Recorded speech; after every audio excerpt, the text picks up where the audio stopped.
ድንገት ቀስት ይወረወርና አይኑ ጋር ይገባል። አይኑ ፈሰሰ፣ ተንጠለጠለ።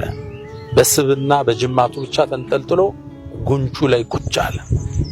ከዛ ጓደኞቹ መጡ፣ ሲያዩት አይኑ ወጥቷል።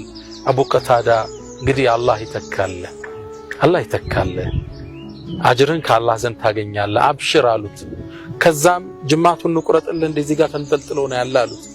አይተውት የአላህ መልእክተኛ የት ነው ያሉ? እዛው ጦርነት ላይ እሳቸውም አሉ። ወደ እርሳቸው ወሰዱኝ አለ። ነብዩ መሐመድ ጋር መጣ፣ አዩት።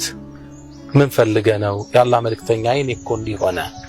መልእክተኛው አንድ ነገር አሉት፣ እንሽእተ ከፈለክ አዓቱሃ ኢለይከ እንደነበረው ለመልስልህ ቦታው ላይ፣ ወእንሽእተ ከፈለክ ደግሞ ሰበርተ ወለከል ጀነ ታገስና ላንተ ጀነት አለህ አሉት። አቡ ቀታዳ ግን አንድ ምርጫ መረጠ። የአላህ መልእክተኛ አለ። ምክንያቱን አቀረበ።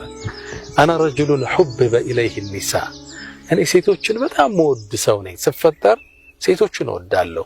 ሚስት ማግባት፣ መጨመር፣ ሴቶች ጋር መዝናናት መወድ ሰው ነኝ።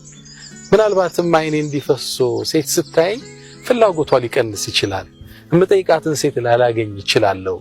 የአላህ መልእክተኛ አይኔን ወደ ቦታው መልሱልኝ፣ አልጀነቱ ኢንሻአላህ አላቸው። ጀነት ኢንሻአላህ ባላህ ፍቃድ ጀነት እናገኘዋለን አላቸው። እዚህ ቦታ ላይ ይላል ራዊል ሐዲስ ፈضحك النبي صلى الله عليه وسلم መልእክተኛው ፈገግ አሉ። የአቡ ቀታዳ አቀራረብ ገርሟቸው ከዛ ማነሱና አይኑ ውስጥ ከተው እጃቸውን አሳረፉበት።